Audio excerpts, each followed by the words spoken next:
भारत की धरती जहाँ हर कोना अपनी एक अलग कहानी समेटे हुए है, जहाँ हर गांव, हर मंदिर इतिहास और आस्था की अनमोल धरोहर अपने भीतर छुपाए बैठा है। आज हम आपको ले चलते हैं उत्तर प्रदेश के ग्रेटर नोएडा के एक ऐसे गांव में जहाँ दशहरे की परंपरा बाकी देश से बिल्कुल अलग है। ये है बिसरक गांव, जिसे पौराणिक मान्यताओं के अनुसार लंकेश रावण की जन्मभूमि माना जाता है। कहते हैं इस गांव का प्राचीन नाम विशेषरवा था। ये नाम पड़ा था रावण के पिता ऋषि विशर्वा के नाम पर। समय के साथ विशेषरवा बदलकर बिसरक बन गया। स्थानीय लोग बिसरक को रावण की जन्मभूमि मानते हैं। ये स्थान ऋषि पुलत्स्य मुनि का आश्रम था। यहाँ स्थापित शिवलिंग स्वयं प्रकट हुआ था, जिसकी सेवा ऋषि विशर्वा ने की। यहीं पर ऋषि विशर्वा के पुत्र रावण, कुंभकर्ण, विभीषण और पुत्री शूर्पणखा का जन्म हुआ था। बिसरक की सबसे अनूठी परंपरा यहाँ दशहरे मनाने का तरीका है, जहाँ पूरा देश दशहरे पर रावण को बुराई का प्रतीक मानकर उसका दहन करता है। वहीं बिसरक में दशहरा शोक का दिन होता है। यहाँ रावण का पुतला नहीं जलाया जाता, बल्कि उनके ज्ञान, उनकी विद्वत्ता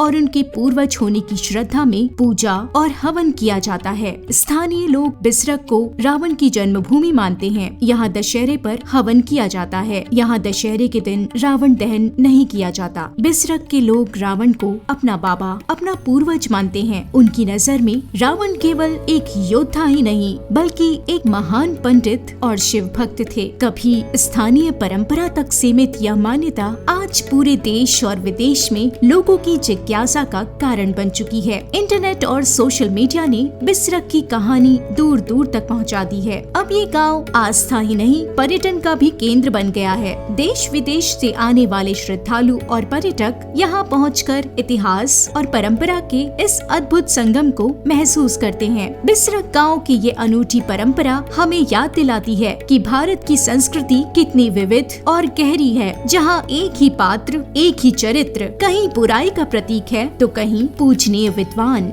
यही है भारत की असली पहचान, जहाँ इतिहास केवल किताबों में नहीं, बल्कि जीवित परंपराओं और मान्यताओं में सांस लेता है।